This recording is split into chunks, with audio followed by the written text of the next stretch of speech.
আজকে আমি তোমাদের এক অন্ধ লোকের গল্প শোনাব। অনেক অনেক বছর আগে একটি গ্রামে একটি অন্ধ লোক ছিল। সে অন্ধ লোকটি জন্ম থেকেই অন্ধ ছিল। সে জন্মের পর থেকেই চোখে দেখতে পেত না, কিন্তু সে মানুষ হিসেবে ছিল খুবই ভালো।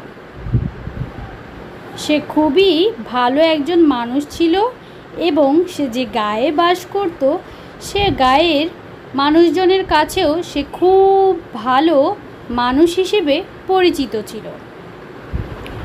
সে অন্ধ লোকটি অন্ধ হলেও সে তার হাতের স্পর্শ করে বলে দিতে পারত সব কিছু। সে পশু পাখিদেরও ছুঁয়ে বলে ফেলতে পারত সেটা কোন প্রাণী ছিল। আর সে খুব ভালো মানুষ হওয়ায় তার গ্রামের লোকজন তাকে ভীষণ পছন্দ করত। তার গ্রামের লোকজন তার এই না দেখেও সব কিছু বলে ফেলার প্রতিভাকে ভীষণ পছন্দ করত।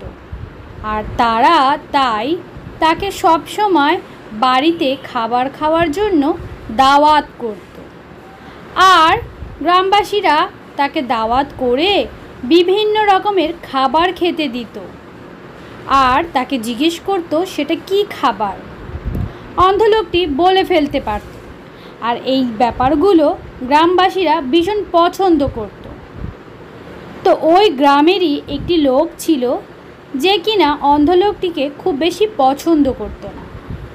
আর সে অন্ধ লোকটির এই প্রশংসা গ্রামবাসীর কাছ থেকে শুনতে পছন্দ করত না। গ্রামবাসীরা যখন অন্ধ লোকটির প্রশংসা করত তখন তার কাছে ব্যাপারটা খুব বেশি ভালো লাগতো না।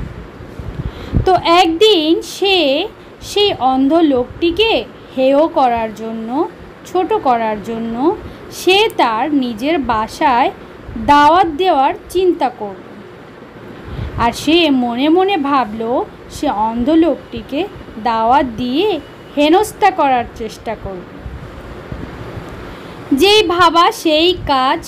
একদিন অন্ধ লোকটিকে তার বাড়িতে খাবারের জন্য দাওয়াত করল। অন্ধ লোকটিও সাদরে তার আমন্ত্রণ গ্রহণ করল। তারপর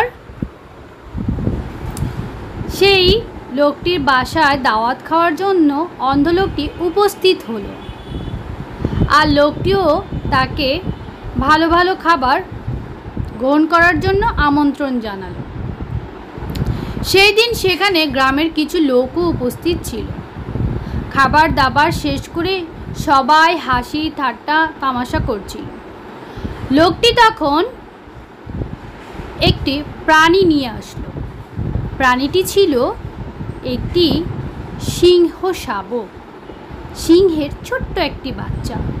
সে চাইছিল এই বাচ্চাটি অন্ধ লোকটির সামনে ধরে জিজ্ঞেস করবে এটা কোন প্রাণী। আর সে ভেবেছিল অন্ধ লোকটি নিশ্চয়ই তার জবাব দিতে পারবে না। আর তখনই অন্ধ লোকটির সব জারিজুরি সব শেষ হয়ে যাবে। তাই সে খাবার দাবারের শেষে অন্ধ লোকটিকে বলল, এখন আমরা তোমার সাথে একটি খেলা খেলব। তোমার সামনে কিছু প্রাণী এনে দিব আর তুমি তো প্রাণীদের চামড়া ছুঁয়েই বলতে পারো সেটি কোন প্রাণী। তো আজকে দেখব তোমার প্রতিভা আসলে কতটুকু সত্য। ঠিক তাই সেই লোকটি একবার একটি বিড়াল ছানাকে এনে অন্ধ লোকটির সামনে রাখল। আর অন্ধ লোকটি তো বিড়াল ছানাটিকে ছুঁয়েই বলে দিল এটি তো খুব সুন্দর একটি বিড়াল ছানা। তখন উপস্থিত থাকা গ্রামের অন্য লোকজন খুব খুশি হয়ে হাতে তালি দিতে লাগলো। কিন্তু ওই লোকটির তো একটুও ভালো লাগলো না ব্যাপারটা। তখন সে তার আগে থেকেই এনে রাখা সিংহ শাবকটিকে ধরল অন্ধ লোকটির সামনে। অন্ধ লোকটি সিংহ শাবকটিকে খুব ভালো করে নেড়ে চেড়ে হাত দিয়ে আদর করে দেখছিল। তার গায়ে হাত বুলিয়ে সে বোঝার চেষ্টা করলো আসলে এটা কি ছিল। অনেকক্ষণ হাত বোলানোর পরে অন্ধ লোকটি নির্দ্বিধায় বলল, হ্যাঁ তো, আমি তো আসলেই বুঝতে পারছি না এটা কিসের শাবক। তখন তো ওই লোকটির মুখে হাসি ফুটে উঠল। সে ভাবল এবার সে অন্ধ লোকটিকে হেনস্থা করতে পেরেছে সবার সামনে। তখন সে বলল, বেশ তো, আরেকটু হাত বোলাও না, আরেকটু হাত বুলিয়ে দেখো বলতে পারো কি না। তোমার তো এই প্রতিভা প্রখর, সবাই বলে, তাহলে কেন তুমি পারবে না? তখন অন্ধ লোকটি আবারও হাত বুলিয়ে বোঝার চেষ্টা করল। আর এবার সে সত্যিটাই বলল, আমি ঠিকই হাত বোলাচ্ছি আর বুঝতে পারছি এটি একটি প্রাণী, কিন্তু আমি দ্বিধাদ্বন্দ্বে আছি, কারণ আমার মনে হচ্ছে এটি একটি নেকড়ে শাবক, আবার মনে হচ্ছে এটি একটি সিংহ শাবক। এ কথা শুনে লোকটি প্রথমে একটু থতমত খেল, কারণ সে ভেবেছিল সিংহে শাবক এটা অন্ধ লোকটি বলতেই পারবে না, সে ধরতেই পারবে না। কিন্তু তার মুখে এ শুনে সে একটু হকচকিতই হলো। তখন অন্ধ লোকটি বুদ্ধি করে বলল, হ্যাঁ, তবে এটা সিংহ শাবকই হোক আর নেকড়ে শাবকই হোক, এর থেকে আমাদের ভেড়ার পালগুলো সুরক্ষিত নয়, তাই এদের কাছ থেকে আমাদের ভেড়ার পালগুলোকে সুরক্ষিত রাখতে হবে। এই কথা শুনে গ্রামের লোকজন যারা উপস্থিত ছিল সবাই হাতে তালি দিল আর বেশ খুশি হলো অন্ধ লোকের এই বিচক্ষণতা দেখে।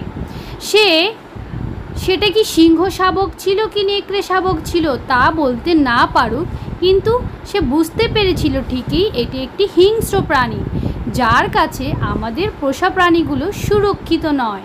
আর এইটুকুই তো যথেষ্ট, তাই নয় কি? তো সেই দিন সেই লোকটি নিজের ভুল বুঝতে পারল, সে স্বীকার করে নিল অন্ধ লোকটির প্রতিভার কথা। তো বন্ধুরা, কেমন লাগলো আজকের গল্প? আশা করি ভালো লেগেছে। হ্যাঁ, আল্লাহ তাআলা সব মানুষকে কিছু না কিছু প্রতিভা দিয়ে পৃথিবীতে পাঠিয়েছেন। তো আমরা কাউকেই নিচু করে দেখব না, সবাইকেই আমরা ভালোবেসে শ্রদ্ধার চোখে দেখব। তো আজকের গল্প এইটুকুই ছিল।